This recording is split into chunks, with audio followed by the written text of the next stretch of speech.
हो सकता है? क्या उम्मीदें हैं? कितने विधायक जो है मंत्री बन सकते हैं? देखिए, 4 दिन पहले नई कैबिनेट बनी है। माननीय मनोहर लाल जी ने इस्तीफा दे दिया था, नए चीफ मिनिस्टर आए हैं। अब उन्होंने आज बनाने, कितने बनाएंगे अभी अंदाजे हैं, कोई 6 कह रहा है, कोई 5 कह रहा है, कोई 7 कह रहा है। ये जिन लोगों को बनाया जा रहा है उन्हें मैसेजेज आ जाते हैं कि आप अपने साथियों सहित कैबिनेट के लिए आपका शाम को ज्वाइनिंग है, पहुँचें। जिन्हों शाम को खबर लग जाएगी। अब जो रहेगी मेरे ख्याल में तकरीबन बन ही जाएगी आज। बाकी ये फैसला तो मुख्यमंत्री जी का होता है। एक चर्चा ये भी है कि आप भी डिप्टी सीएम बन सकते हैं। नहीं, मुझे कोई जानकारी नहीं, पहले भी आपके चैनल पे ये चलती रही। देखिए, ये टोटल मुख्यमंत्री का अपना प्रेरोगेटिव है। इसको क्या बनाए नहीं बनाए ये उनका फैसला। हमें तो खाली खबर मिलेगी, वो आप लोगों के टीवी से माध्यम से आ जाएगी। एक बात की जाए तो लोकसभा चुनाव बिल्कुल चल रहा है। क्या कुछ तैयारियां हैं पूरे हरियाणा भर की? देखिए, मोदी साहब की एक लहर है। हर जगह आम ये चर्चा है, चाहे मीडिया के लोग हैं, कोई किसी को, जिसको भी मोदी साहब की टिकट मिली वो जीतेगा, जिसको भारतीय जनता पार्टी की टिकट मिली वो जीतेगा। मोदी साहब का जैसे कभी जेपी मूवमेंट था, एक ऐसी आंधी है। अब देख रहे हैं रात कोयम्बटूर क्या था, हर जगह, चाहे वो सिगोमा थे, मतलब हर जगह मोदी साहब, एक तरफा इलेक्शन हो रहा है। और वो कह रहे हैं, यही बात है, 350-400 सीट के लिए बीजेपी जीतेगी। मंत्रिमंडल का विस्तार तो हो रहा है, लेकिन अनिल विज जी जो है वो नाराज बताए जा रहे हैं। क्या? देखिए, भारतीय जनता पार्टी है, इसमें कभी कोई नहीं देखा जाता। राजस्थान में आपने देखा, वसुंधरा राजे सिंधिया थी, 5वीं लाइन के आदमी को बना दिया। और मध्य प्रदेश में शिवराज सिंह जी पहले मुख्यमंत्री थे, पार्टी हाईकमांड का फैसला, सब बैठे हैं, कोई नाराज़ नहीं होता इस पार्टी में। इस पार्टी पे जितनी खबर रहती है, बहुत इन पे स्पीड वर्क है, ज़मीन से जुड़ी पार्टी है। हर आदमी की, पूरे हाईकमांड को सब आतंकवाद कहते हैं, वहाँ डिसाइड होता है। कोई अपनी नाराज़गी ले अपनी जेब में रखे, यहाँ इस पार्टी में कोई परवाह नहीं होती। सिरसा से बीजेपी उम्मीदवार है अशोक तंवर सिरसा से उम्मीदवार हैं बीजेपी के। क्या कहेंगे? देखिए, पार्टी ने जो निर्णय करा हमारे लिए वो सर्वोपरि है। मैं तो उस दिन भी मीटिंग में कहा था, जो टिकट लेकर उसकी मदद करूँ। सबसे कहा भी जो भारतीय जनता पार्टी टिकट लेके आ जाए उसकी मदद करनी है। आपसे मुलाकात भी हुई अशोक तंवर? हाँ, आए थे मेरे पास कोठे पे, अशोक तंवर आए थे। तो क्या आपने कहा कि सपोर्ट करेंगे उनको? बिल्कुल, मेरा आशीर्वाद लेने आया। मैं कहने का आशीर्वाद है, हमारा पूरा मदद करेंगे, कोई दिक्कत नहीं। मैं तो आपकी बिना गैर हाजिरी में भी अशोक में कहा था कि मदद करूँगा। चर्चाएं ये कि कुमारी शैलजा सिरसा से उम्मीदवार हो सकती हैं।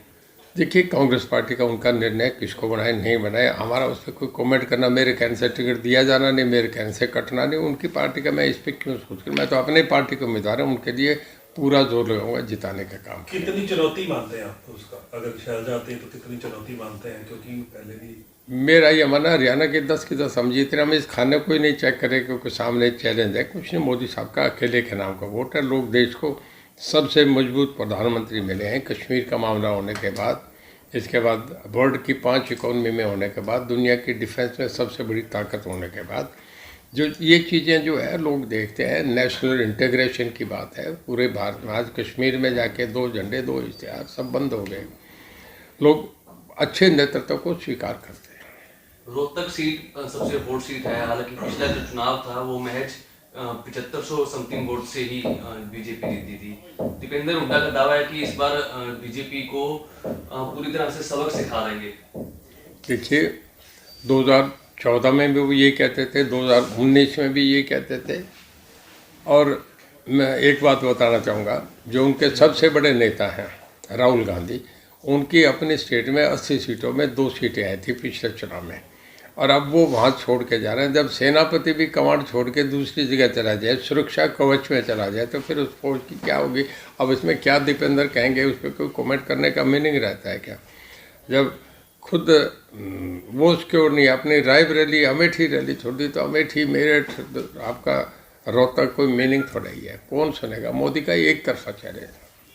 राहुल गांधी की जो यात्रा थी वो समाप्त हुई। महाराष्ट्र में बड़ी रैली करी उन्होंने, विपक्ष के नेता वहां इकट्ठे थे।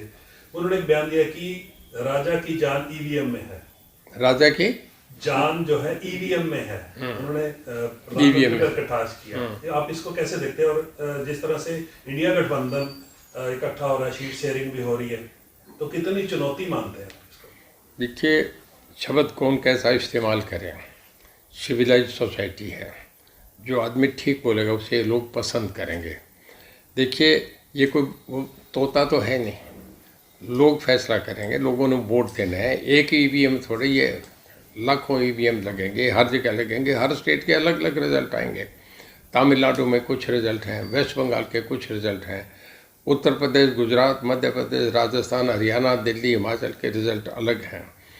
तो हर आदमी, देखिए, प्रजातंत्र की एक लाइन की परिभाषा है कि जहाँ विचारों का विरोधाभास हो उसे प्रजातंत्र कहते हैं। हर आदमी का अपना अधिकार। हम फैमिली में, हम सब अलग अलग में, कोई किसी पार्टी में, कोई किसी पार्टी में, कोई ये नहीं कह सकता। एक सामूहिक जो सब चैनल पे आ रहा है कि लोगों का मूड क्या है, जो सर्वे आ रहे हैं, उस सब सर्वे में बाजार में, सट्टा बाजार भी यही बता रहे हैं कि जी बीजेपी अकेली 350 से ऊपर जीत रही है। आप बताइए, जो एक सब जगह यूनिवर्सल एक्सेप्टेड एक ओपिनियन आ गया, उसके बाद किसी आदमी और की बात सुनना ना सुनना उसका कोई मीनिंग ही नहीं रहता।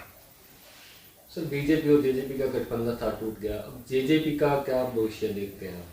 देखिए, जब गठबंधन हुआ तब जेजेपी ने डिसाइड करा, जाके रातों रात ही गठबंधन हो गया और रातों रात ही अलग अलग हो गए। अब मतलब किसी को खबर ही नहीं थी मॉर्निंग के शाम को ये होगा। अब उन दो नेताओं की आपस में बात होती है। जेजेपी के हाईकमांड ने दिल्ली जाके बात करी, ये दिल्ली में फैसले तय होते हैं। अगर कोई यहाँ किसी से पूछा जाता है तो माननीय मनोहर लाल जी से या हमारे मौजूदा मुख्यमंत्री हैं उनसे पूछा जाएगा। जो बातें उन्होंने तय करनी उसमें हम क्यों जाग के देखें, जो छप जाएगा देख लेंगे। हमारे रहते आप बेरोजगार क्यों हैं? सरकारी नौकरी की सबसे अच्छी तैयारी, सबसे अच्छे अध्यापक, सबसे कम फीस, हरियाणा का नंबर 1 कोचिंग सेंटर ICS।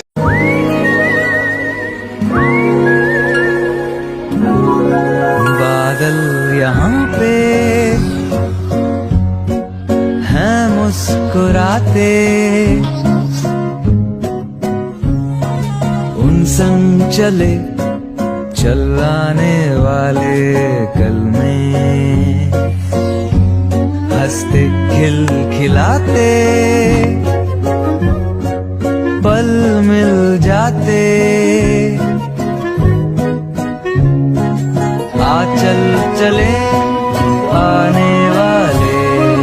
हर फ्यूचर की कहीं न कहीं तो शुरुआत होती है। एक ऐसे ही फ्यूचर की शुरुआत हो रही है अब जियो BP के साथ, जहां आपको मिलेगा 4.3% तक ज्यादा माइलेज देने वाला डीजल और 10 गुना तक इंजन क्लीन रखने वाला पेट्रोल, साथ ही EV चार्जिंग, 24/7 शॉप, वाई बीम कैफे और बहुत कुछ। Jio BP, you deserve. हमारे रहते आप बेरोजगार क्यों हैं? सरकारी नौकरी की सबसे अच्छी तैयारी, सबसे अच्छे अध्यापक, सबसे कम फीस, हरियाणा का नंबर 1 कोचिंग सेंटर ICS।